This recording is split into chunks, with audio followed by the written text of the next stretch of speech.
time to get grimy.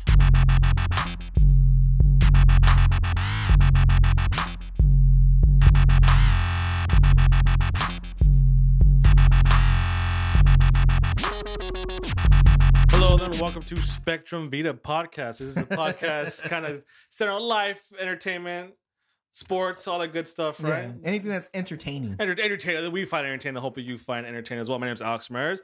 Alongside me is Albert Zito, my co-host, co-writer, producer of this show. So what should the people expect today, Albert?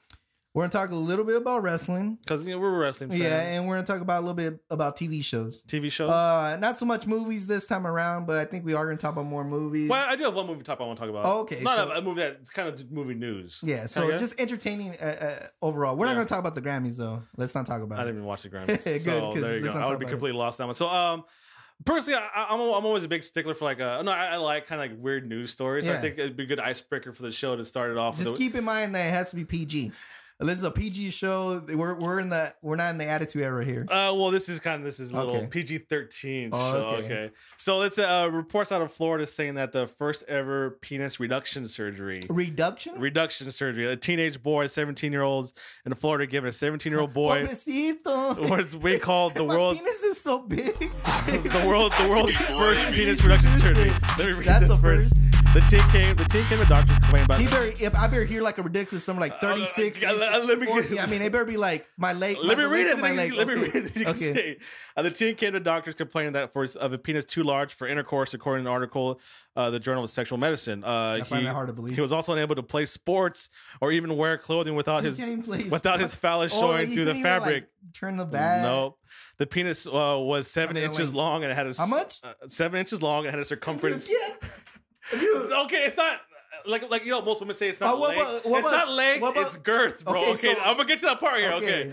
So it's not the length. No, it's a circumference of 10 inches. Oh, dude, which is about a jar of mayonnaise. A jar? Oh my! Get out of here, bro. The visuals I'm getting in my head is ridiculous right now. Around? Yeah, so it's being set in place like a balloon. So I want to. You know what's funny? Because we used to say those jokes all the time in high school. Like, yeah, it's 5 inches around though. You know, I mean, you're pretty 10 inches around. Wow. So he did have successful surgery, and he is very satisfied with his new member. And how did he even walk, dude? And he still says he still has general size down there. So the first ever penis reduction surgery. I wish I could have signed up for that. That'd be kind of great. You know. Oh, yeah. I mean, dude, look back at my medical records. Yeah, you're applying for a job. Have you had a major surgery in the past 6 months?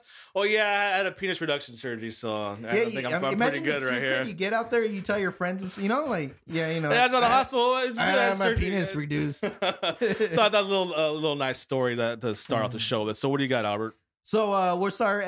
I think we're gonna just do like certain segments here. For the wrestling one, we're gonna call it that was 3. Okay, that was 3 wrestling segments. Sometimes it was 3 count. Before we don't know, we are kind of lifelong. Are we marks? Are you comfortable calling them mark? A wrestling mark? Don't they call them like smart?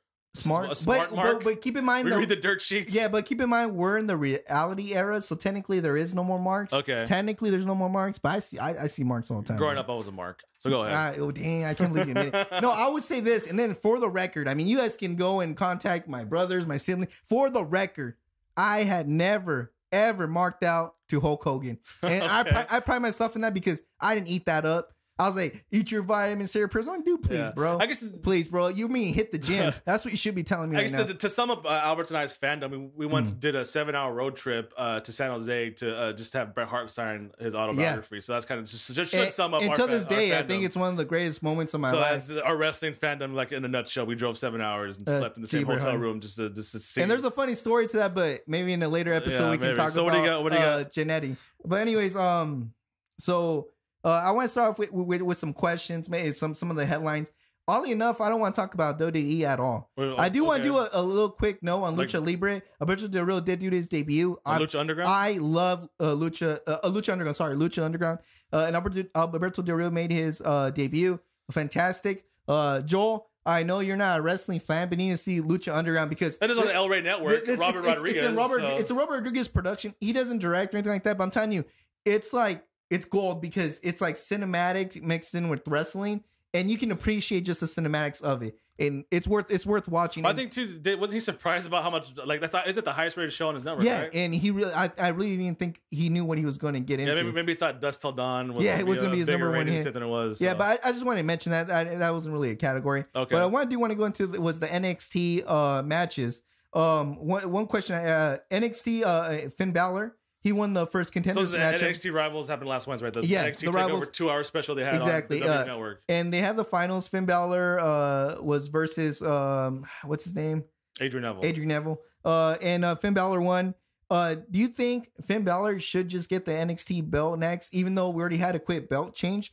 And do you think because he's such a fan favorite, he should just kind of skip the NXT route and just jump to the main card? Well, he's not going to skip the NXT route because that's the path. You think that's what they're going to go for? Forever, unless you're like coming from a let me tell you this, because this is the way I imagine it. WrestleMania, right? Yeah. Opening match. You have Finn Balor come out. Tell me the crowd will not go crazy for that. Well, tell me that's not a WrestleMania moment. When I told you first, like Finn Balor has the opportunity to be over. Like Jeff Hardy status over. Mm-hmm. Like I think he has to be that big. Mm-hmm. I think he'll connect with the kids. His whole face paint and body paint that he does is you don't see that. His entrance is really cool. I think he had opportunity. The theatrics he puts behind it. Yeah, I think that's what people don't really focus on. Like, yeah, Jeff Hardy entertained you. The Rock entertained you. But there's theatrics behind. Yeah, well, Jeff Hardy did have that too. Jeff Hardy had the no, but I mean, I'm talking about like the lighting the whole time. No. I mean, it's the full 9 here.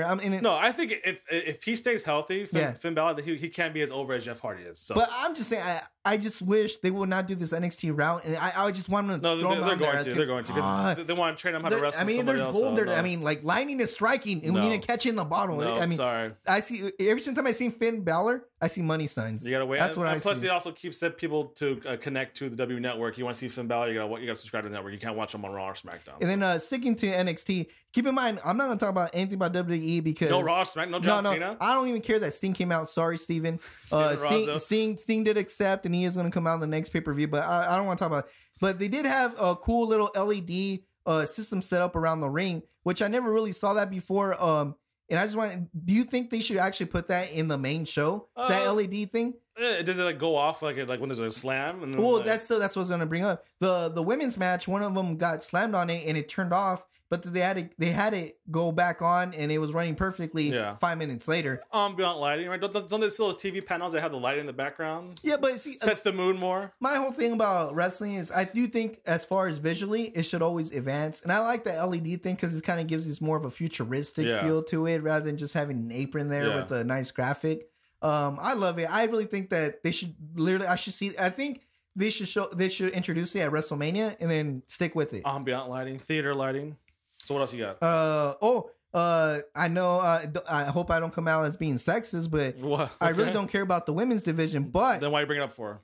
Because the women's actually had one of the best matches on. Are they NXT. Are they NXT divas or NXT women's? I keep never remembering what they were saying. I'm not sure what term they were using, but anyways, Charlotte lost the NXT Women's Championship. But man, it was an awesome match. She looked awesome. But what'd you think? First of all, what would you think of the match? Did you watch the whole thing in its entirety? Well, no. The good thing about NXT is they actually give the women a nice time frame to have a match, and you can tell these actually constructed matches. I think that was a true co-main event. Yeah, no, you can tell that the women have time to construct a full match as opposed to or Raw, SmackDown, when they have 2 minutes and it's spots.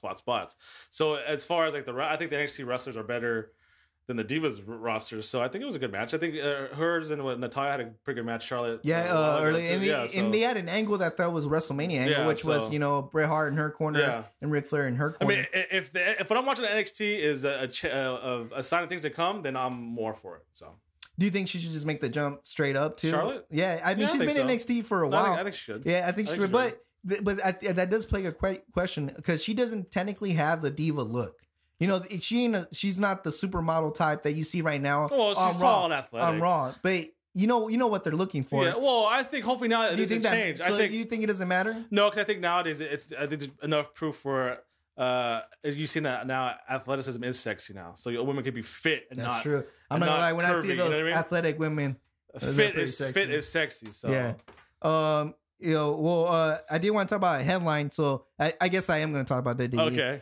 Seth Rollins got his Twitter hacked by. So this is outside of the realm of the reality era. So this is just a headline. I just wanted to get your thoughts on it. Seth Rollins' fiance. Seth Rollins, who's Mr. Money in the Bank. Money in the Bank. Formerly Tyler Black. His fiance hacked his Twitter account and posted naked pictures of not just him, but an NXT diva that hasn't premiered on NXT yet. And I guess the rumor is they were having an affair, and that's why she just put him on blast. They took it down very quickly. But because the internet is so fast, they got the pictures up and everything. So what do you think? Do you think he should get punished? Do you think he's going to get punished? Do you think this ruins his run at Money in the Bank? I hope he hasn't even cashed in the Money in the Bank. I hope not. But I mean, how's that like a revenge for like, oh, I'm going to post naked pictures of your really good body, Seth Rollins? I know, like, for real. You're in shape. You're so good. You're half naked anyways on TV. So. Yeah, and with your cheating girlfriend over there, that's so hot. Yeah, I was like, I don't understand. That kind of makes sense really too. Yeah, punishment. But I guess it maybe if he had female fans, maybe he lost a few now. So we'll see. Hopefully, it doesn't.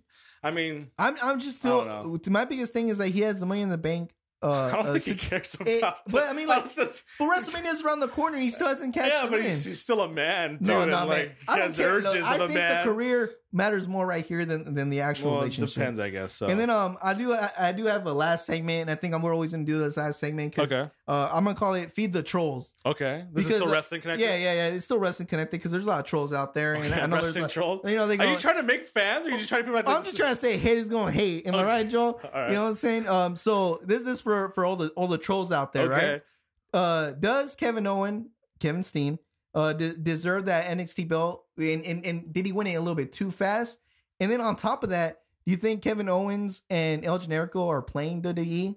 As far as too fast, no. I think as far as like main eventers, I mean, he literally just premiered like. I think NXT is a little thin on the top right now. I mean, I think Andrew Neville already had his run already. They're going to jump up. I think they're a little thin at the top. So as far as storyline wise, it was okay with that. I mean, he didn't really pin Generico, so or Sami Zayn, sorry, for the title. So it's storyline wise, it's purpose. And I've always seen Kevin Owens as I'm not personally a fan of his. Yeah. I've always seen him as a poor man Samoa Joe for some reason. Oh, and that's a perfect example. And again, this is why this is the troll segment. Yeah. I really don't see anything special in Kevin Owens. But then maybe I never really seen it. We've seen him live and see. I don't know. I never gravitated towards him. Yeah, for some odd reason. Some weird thing. I got a Kevin Owens shield advisor on, so I don't know. I mean, as far as story, if it's going to be a long run between him and Sami Zayn, then I'm all for it because you need some story progression. With that said, if you do read the dirt sheets, they said that they pretty much ran Ring of Honor. Him and Kevin Steen, and they pretty much did whatever they want. They wrote whatever they want. Yeah, literally, it was almost their show. Yeah. Do you think they're playing? No, there's too many people in charge in WWE. But this happened so fast. No, the story seemed almost so perfect. No, I think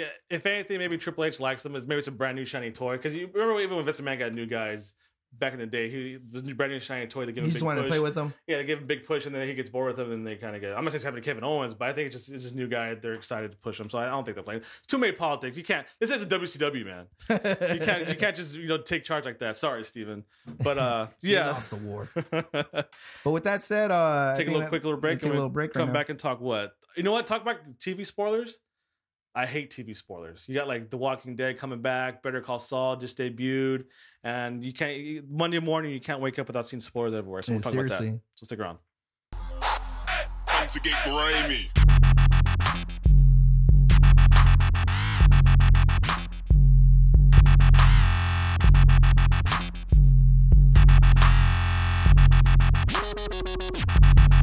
Welcome back. Now it's time to talk a little entertainment TV. Mm-hmm. What's this segment called?